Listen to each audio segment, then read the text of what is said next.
Hi అండి, welcome to my channel. ఈరోజు మన బ్లాగ్లో మిరియాల రసం చూస్తున్నారు కదా, ఎంత బాగుందంటే కలర్ కూడా చాలా బాగుంది. దానిలోకి నంచుకోవటానికి నాటుకోడి ఫ్రై. మార్కెట్కి వెళ్ళి నాటుకోడి తీసుకొని కోయించుకొని దగ్గరుండి తెచ్చుకున్నానండి.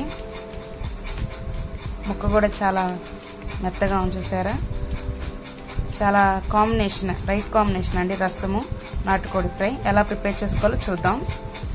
ముందుగా టమాటాలు ఉన్నాయి, టమాటాలని బాయిల్ చేసుకోవాలండి. వాటర్ కొంచెం ఉప్పు వేసుకొని కొంచెంసేపు బాయిల్ చేసుకోవాలి.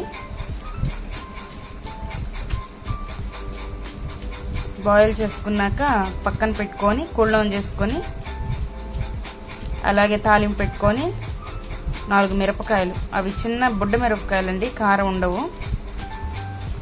నేను మిరియాలు, ధనియాలు, జీలకర్ర, అల్లం వెల్లుల్లి దంచి పెట్టుకున్నాను మసాలా. అలాగే కొత్తిమీర, కరివేపాకు వేసుకొని ఆయిల్లో రోస్ట్ చేసుకోవాలి. ఇలా ఫ్రై చేసుకుంటే మంచి స్మెల్ వస్తుంది, అలాగే మంచి ఫ్లేవర్ కూడా వస్తుంది. ఎందుకంటే అవి కూల్ డౌన్ చేసుకున్న తర్వాత, చల్లారిన తర్వాత దాన్ని బాగా మెదపాలండి ఆ ఎండుమిర్చి అవి. సో అందుకని బాగా ఫ్రై అవ్వాలి. మనం పక్కన పెట్టుకున్న టమాటాలు మిక్సీ చేసుకున్నాను పేస్ట్, అది ఆ తాలింపులో వేసుకొని కొద్దిసేపు టమాటా పేస్ట్ బాగా ఫ్రై అవ్వనివ్వాలి. కొంచెం పసుపు కూడా వేసుకొని, చింతపండు నీళ్లు, కొంచెం ఉప్పు వేసుకొని మనకు తగినంత వేసుకొని చూసుకోవాలి.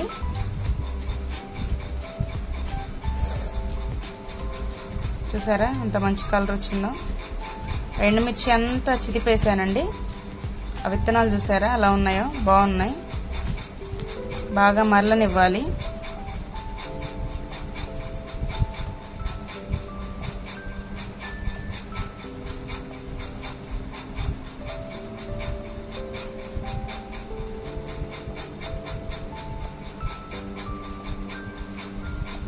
అలాగే నాటుకోడి ఫ్రై చేసుకుందాం. కడాయి తీసుకొని ఆయిల్ వేసుకుని కొంచెం వేడెక్కిన తర్వాత, ఆల్రెడీ నేను నాటుకోడి కుక్కర్లో వేసుకుని బాయిల్ చేసుకున్నానండి. ఒక 5-6 విజిల్స్ వచ్చే వరకు బాయిల్ చేసుకోవాలి. ఎందుకంటే కొంచెం మెత్తగా ఉండాలి ముక్క అనేది, ఎందుకంటే పిల్లలు తినలేరు కాబట్టి. ఆయిల్లో కొంచెం బ్రౌన్ కలర్ వచ్చే వరకు ఫ్రై చేసుకోవాలి. నేను ఆల్రెడీ దీనిలో మసాలాకి టమాటా, ఆనియన్, కొంచెం ఎండు కొబ్బరి మిక్సీ చేసి పెట్టుకున్నానండి. అల్లం వెల్లుల్లి వేసుకుని దానిలో ఫ్రై చేసుకోవాలి. ఎందుకంటే ఒట్టి చికెన్ ఫ్రై చేసినప్పుడు ఆ ముక్క ఏంటంటే గట్టిగా అవుతుంది. సో దాన్ని సాఫ్ట్ చేయడానికి పేస్ట్ వేసుకోవాలి. కొంతసేపు దాన్ని ఫ్రై చేసుకోవాలి. అలా చేసినప్పుడు ముక్క అనేది చాలా మెత్తగా అవుతుంది. ఇంకా కారము, ధనియా పౌడరు, గరం మసాలా పౌడరు వేసుకొని ఫ్రై చేసుకోవాలి.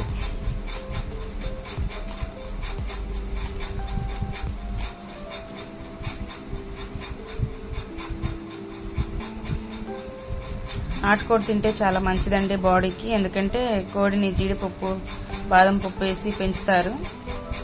సో అదంటే పందెం కోడి. ఇది చూస్తున్నారు కదా, ఆయిల్ పైకి తేలుతుంది. చాలా బాగుందండి, మంచి కలర్ వచ్చింది. చూసారు కదా, ఇలా ఫ్రై చేసుకోండి, టేస్ట్ చాలా బాగుంటుంది. మీరు కూడా ట్రై చేయండి. ఈ ఫ్రైని రసంలో వేసుకొని తింటే చాలా బాగుంటుంది. ఇంకందేనండి, సర్వ్ చేసుకోవటమే. Please like, share, subscribe.